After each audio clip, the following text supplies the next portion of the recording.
Hi everyone, in today's video I'm going to be talking about my experience with purchasing the Philips Hue Lightstrips and why I do not recommend this product to others.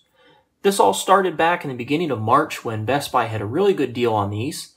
I already have the Philips Hue Bridge and some of their other light bulbs, so I figured this would be a good opportunity to pick these up at a cheap price. I bought 4 of the light strips and several of the extension packs, and right out of the box I experienced the problem. And if you probably came across this video and you already know what the problem is, the power supplies, they emit a high frequency, loud, buzz kind of whine noise. So let me go ahead and just plug this in and see if you can hear it for yourself. I'm not sure if the microphone on this camera is sensitive enough to pick that up. So I actually have this condenser microphone right here, so let me switch the audio over to this, and I'll hold it up close and maybe you can hear it better with this.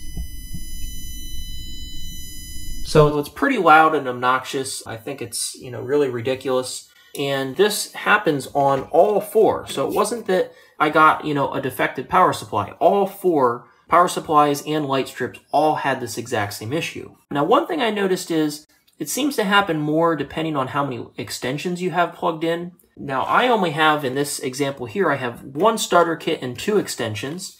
And the starter kit is 80 inches, which is 2 meters. And the extensions are 40 inches apiece, which is 1 meter. So in total, I have 4 meters plugged in here.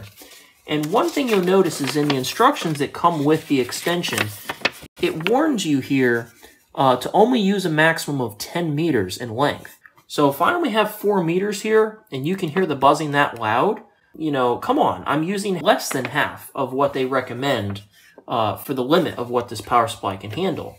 So I went online, I did some research, and I found out I'm not alone having this problem. A lot of other people are having this problem. And sure, there are some third-party power supplies you can get, but you end up having to eliminate this control box. You have to cut this and splice some wires and spend more money. I don't want to do all that. I mean, I bought these brand new. They should work out of the box. They shouldn't have this kind of an issue. I did some more research, and some people are saying that Philips was aware of the problem, and they came out with a revised power supply which fixes the issue. So I thought, okay, this should be pretty easy. I'll contact Philips Hue support. I'll give them some links to other people reporting this problem and just saying, hey, I got the same problem here, and, get the new power supplies. Well, it was not that easy. It took over the course of a month to get these replaced. In addition to all of the questions that Philips asked me, one of the things they had me do was get these exchanged through Best Buy because it was within the first 30 days, and they wanted me to exchange them with Best Buy. Well, I explained to them, look, if they all have this issue, then if I get 4 more from Best Buy, if it's the same stock, they're going to have the same issue. So what I ended up doing was I explained the situation to Best Buy. They placed a new order and honored the old pricing so that way, because I already had these installed, I didn't want to have to rip them apart, send them back, and get new ones. So they sent me 4 more. These are actually the original ones. I still need to ship those back and get credit for those. Obviously, the 4 new ones had the exact same problem. So at that point, I had 8 light strips that all had this issue. I went back to Philips. I explained, hey, this is still an ongoing issue. And then they went just back and forth, asking me all of these questions. And then they wanted pictures, and then they wanted videos. And it was just one demand after another over the course of several weeks because they weren't smart enough to just ask me all the questions in one reply. They would ask me one question one day.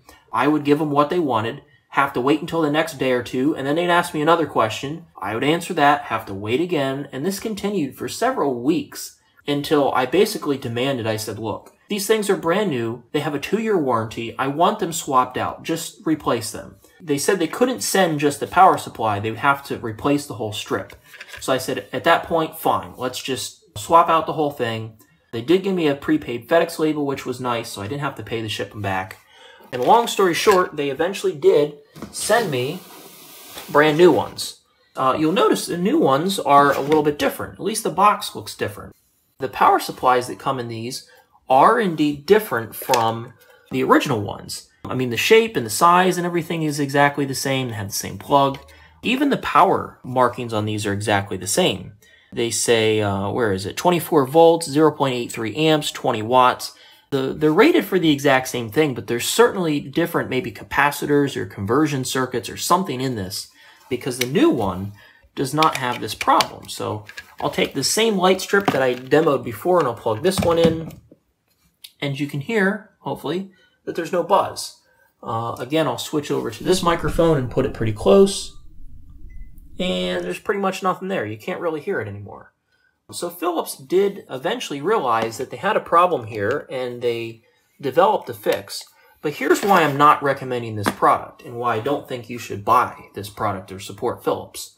Number one, if they knew that this older series of power strips had this problem, they should have bought back the stock, swapped out the power supplies, and resold them, even if they had to sell them as refurbished at a reduced cost, and put in the proper power supplies which don't have this problem. The other thing they could have done for customers is have a recall program. It could have been very simple.